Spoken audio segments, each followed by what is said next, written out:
राष्ट्रवादी Congress party का 8वां राष्ट्रीय अधिवेशन का आयोजन नई दिल्ली के तालकटोरा स्टेडियम में किया गया। कार्यक्रम में एनसीपी के अध्यक्ष शरद पवार मुख्य अतिथि के तौर पर सम्मिलित हुए। साथ में वरिष्ठ नेता प्रफुल्ल पटेल, महाराष्ट्र के पूर्व मंत्री और एनसीपी के प्रदेश अध्यक्ष जयंत पाटिल, अजीत पवार और सुप्रिया सुले, छगन भुजबल, वरिष्ठ नेता पीसी चाको, लक्षद्वीप से एनसीपी सांसद मोहम्मद फैजल, राष्ट्रवादी विद्यार्थी कांग्रेस की अध्यक्षा सोनिया दुहन उपस्थित रहे। इस दौरान राष्ट्रवादी युवक कांग्रेस के राष्ट्रीय अध्यक्ष श्री धीरज शर्मा ने अपील की कि अगर 2024 में नरेंद्र मोदी और बीजेपी को हराना है तो आदरणीय पवार साहेब को ही सम्मिलित विपक्ष की कमान संभालनी होगी, क्योंकि बीजेपी जैसी पार्टी से टकराने के लिए उनके जैसे अनुभवी और ऊर्जावान नेता की ही जरूरत है। धीरज शर्मा ने कहा कि आज नफरती विचारधारा से एकजुट होकर लड़ने की जरूरत है। आज हर क्षेत्रीय और राष्ट्रीय दल को बीजेपी के खिलाफ एक साथ आने की जरूरत है, लेकिन अगर विपक्ष को कोई साथ ला सकता है तो वो पवार साहेब ही हैं।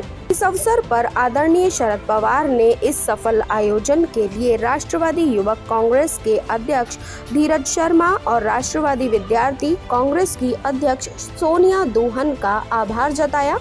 पवार ने कहा कि केंद्र की मोदी सरकार तानाशाह की तरह काम कर रही है। बीजेपी की एकमात्र उपलब्धि है कि उन्होंने देश को सांप्रदायिक आधार पर विभाजित कर दिया है। आज बीजेपी ने देश को सिर्फ महंगाई दी है, बेरोजगारी दी है। राष्ट्रवादी कांग्रेस पार्टी के दिल्ली के अध्यक्ष जिन्होंने आप सभी का स्वागत किया, डॉक्टर योगानंद शास्त्री जी, डॉक्टर शास्त्री जी वो दिल्ली राष्ट्रवादी कांग्रेस पार्टी के अध्यक्ष है। दिल्ली की जो विधानसभा थी, इस विधानसभा के 3 बार स्पीकर रहे हैं। दिल्ली के राजनीति में एक बहुत ही जिनका सम्मान है, ऐसे नेता है। और शायद आप लोगों को मालूम नहीं होगा, वो एक हिंदी के अच्छे साहित्यिक भी है। और मुझे खुशी है कि आज का ये अधिवेशन अच्छी तरह से आयोजित करने में जिन साथियों ने बहुत मेहनत की, इसमें 2 लोगों का नाम मैं नजरअंदाज नहीं कर सकता। एक धीरज शर्मा जो राष्ट्रवादी युवक का अध्यक्ष है, और दूसरी सोनिया दुहन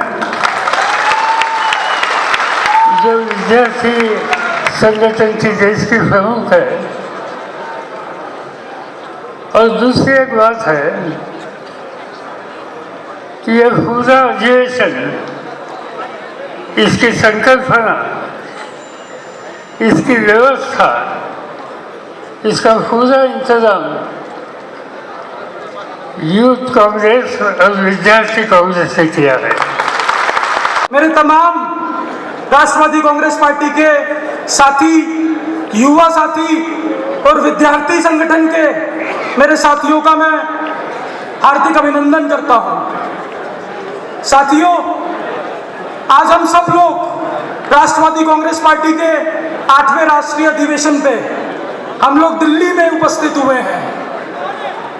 बहुत टाइम बाद हमारे को एक मौका मिला, जिसका मैं तहे दिल से आदरणीय शरद पवार साहब का शुक्रिया करता हूं कि उन्होंने हमारे जैसे कम उम्र के नौजवानों को, मेरे को और सोनिया जी को इस राष्ट्रीय अधिवेशन की जिम्मेवारी सौंपने का विश्वास दिखाया।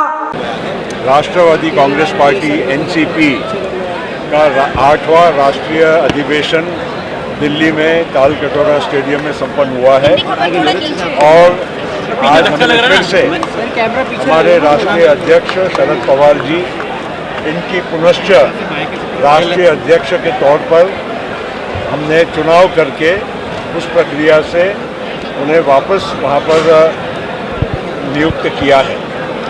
हमारी पार्टी को 23 साल पूरे हुए हैं और इस 23 वर्षों की यात्रा में राष्ट्रवादी कांग्रेस पार्टी ने पूरे देश में एक नेशनल पार्टी के तौर पर रिकग्निशन प्राप्त किया है और तकरीबन इस देश के सभी राज्यों में कभी न कभी हमने विधानसभा में वहाँ से प्रतिनिधित्व किया है और लोकसभा में भी और राज्यसभा में भी पिछले अनेक वर्षों से हमारे वहाँ पर प्रेजेंस हमने दर्ज किया है। जी देखिए, ये आज हमारा 8वां राष्ट्रीय अधिवेशन था दिल्ली में और लगभग पूरे देश के 26 राज्यों से हमारे सब डेलीगेट्स यहाँ पे उपस्थित हुए और मुझे लगता है जिस तरीके से जोश हम सब लोगों ने देखा है वो समय दूर नहीं जब 2024 में पूरे देश में शरद पवार साहब और राष्ट्रवादी कांग्रेस पार्टी का डंका बजेगा। हम लोग तेज़ी से अपने संगठन का विस्तार कर रहे हैं और ये हमारी पार्टी के कार्यकर्ता ही नहीं, देश के सभी लोगों को लगता है कि गुजरात मॉडल तो बहुत देख लिया, अब महाराष्ट्र मॉडल देखने की बारी है। जिस तरीके से देश के केंद्र की सरकार ने बड़े बड़े वादे, बड़े बड़े घोषणा की है, आर्थिक रूप से हम लोग विफल होते जा रहे हैं, श्रीलंका जैसी स्थिति में आते जा रहे हैं। अब मोदी जी पे 2024 में देश की जनता विश्वास नहीं करेगी। अब एक ऐसे नेतृत्व की ज़रूरत है जो सभी विपक्षी दलों को साथ में ले सके, सभी लोगों के साथ में लेके इन सांप्रदायिक ताकतों को उखाड़ फेंकने का काम कर सके और हम सब लोगों को, हमारे सभी कार्यकर्ताओं को और देश के सभी युवाओं को अब ये लगता है कि अब शरद पवार साहब जैसा नेतृत्व की देश को ज़रूरत है और मुझे पूरा भरोसा है सभी विपक्षी दल साथ में आएंगे और 2024 में मिलके इन सांप्रदायिक ताकतों को लड़ने का काम करेंगे।